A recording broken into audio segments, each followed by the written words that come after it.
In a major escalation, Russia has unleashed a massive drone attack on Kiev, following which Ukrainian President Zelensky told his allies that new decisions and pressures needed to be added on Moscow to bring this war to an end. Our next report tells you what is in store for the Russia-Ukraine conflict. Next.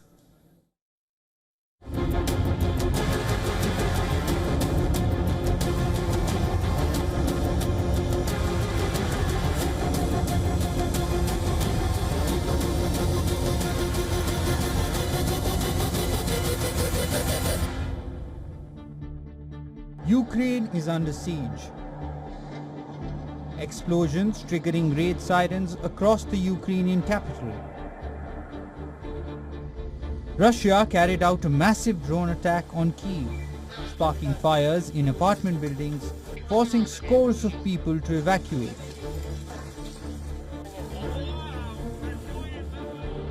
Ukraine says the attack killed at least 3 people, including a 5-year-old, leaving dozens injured. These are the images of burnt-out apartments after drone debris triggered a fire in a high-rise building. With no let-up in the Russian attacks, anxious Ukrainians say Russia can't be trusted. If Ukraine do not agree to terms, Russia will continue terror. We know that they will use it as additional argument. They do not use words, they use arms. The drone strike comes ahead of Russia and Ukraine setting a course for separate talks with the US on ending the 3-year-old conflict. President Trump's special envoy Steve Witkoff is leading the US delegation for the high-stakes talks.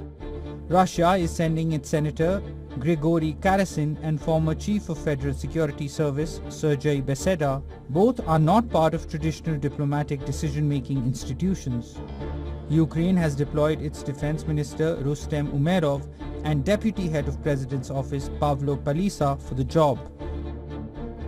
But Kremlin downplays Trump's expectations of a rapid resolution to the war. It says the talks are just beginning and difficult negotiations lay ahead. Russia says many outstanding questions and nuances need to be worked out for implementing a potential ceasefire. President Putin has rejected the US's proposal for a 30-day ceasefire, calling for a permanent one. Putin has repeatedly said that Ukraine should not be allowed into NATO, and NATO itself to shrink back to its old Cold War-era size. Russia says its key focus in its talks with the US will be discussing a possible resumption of a 2022 Black Sea grain deal that ensured safe navigation for Ukrainian agricultural exports in the Black Sea. The US believes the status of Crimea and the 4 mainland Ukrainian regions occupied by Russia, that are Donetsk, Lugansk, Zaporizhia, Kherson, are the proverbial elephant in the room. Moreover, it also doubts if Ukraine will cede its territory. President Zelensky and its European allies have questioned Putin's intentions. They feel more than anything, Putin wants to play a starring role in a new global order. As Trump pushes for a rapid end to the war, the question arises, how far will he go with potential concessions to keep his bonhomie with Putin intact? Bureau Report, WION World is One.